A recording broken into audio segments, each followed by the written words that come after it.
Yun, magluluto tayo ng fried rice chow fan. So, yun, ganito lang kasi kahirap nito linisan mga lods. Pag naalis na natin lahat yung balat, ayan, inaano ko yung kanyang kinain dyan sa gitna ng toothpick, ayan.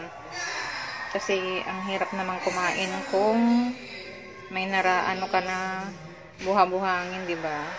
So, yun. Kaya, tiyaga-tiyaga lang pag ito yung binili mong ano. Kasi ito pang fried rice talaga mga lods. Yung ganiri talaga na ano, na maliliit na mga hipon ang pang fried rice. Ayan. So, kailangan tiyaga-tiyaga lang. Yun, pagkatapos ko lahat linisan, alisin yung laman. Ayan, hugasan ko siya ng suka mga lods. Para maalis yung dulas, yung lansa niya.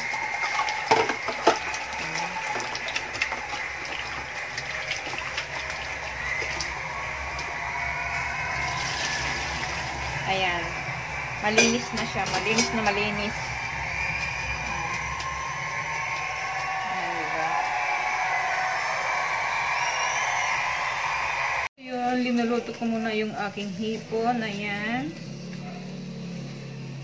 Yun. So, yan. Ang ating ma-ingredients. May mga na-dice-dice tayong sausage hotdog, may capsicum, may sibuyas, at yung grated na carrots, may scrambled egg tayo. Yan at ang ating hipon at ang ating cooked rice. So yun, yung mga hindi muna lutong ang hindi natin ang i-fry natin.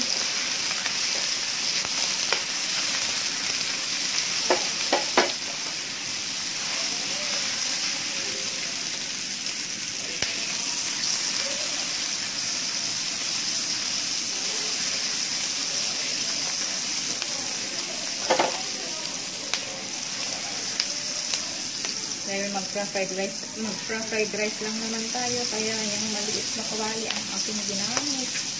Dahil pang 2 tao lang naman yung ating lulutuan mga lods. So ayan, nalit na yung aking sausage.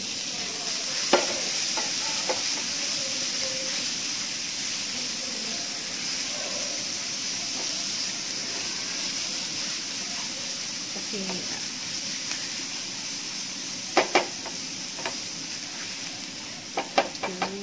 sunod na rin natin yung ating bell pepper at saka onion.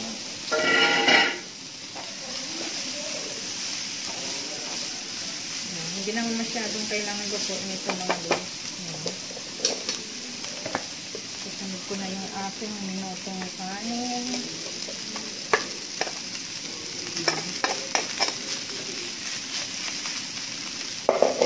At isasama ko na rin yung bao namin. Kilabban sa Ilocano mga lods.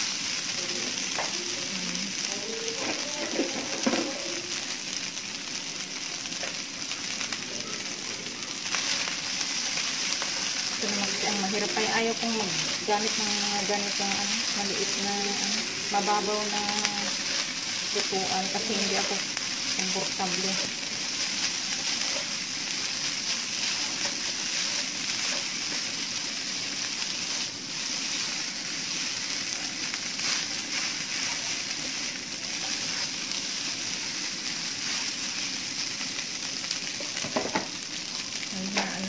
Yung apoy dahil maglalagay na tayo ng asin.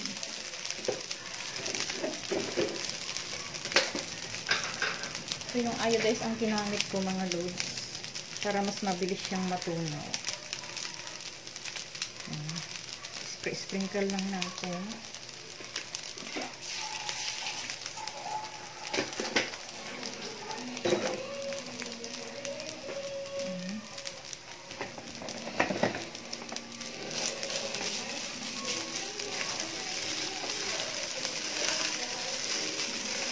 Hirap kasi talagang magluto pag ganito na mababaw yung lutuan mga lods.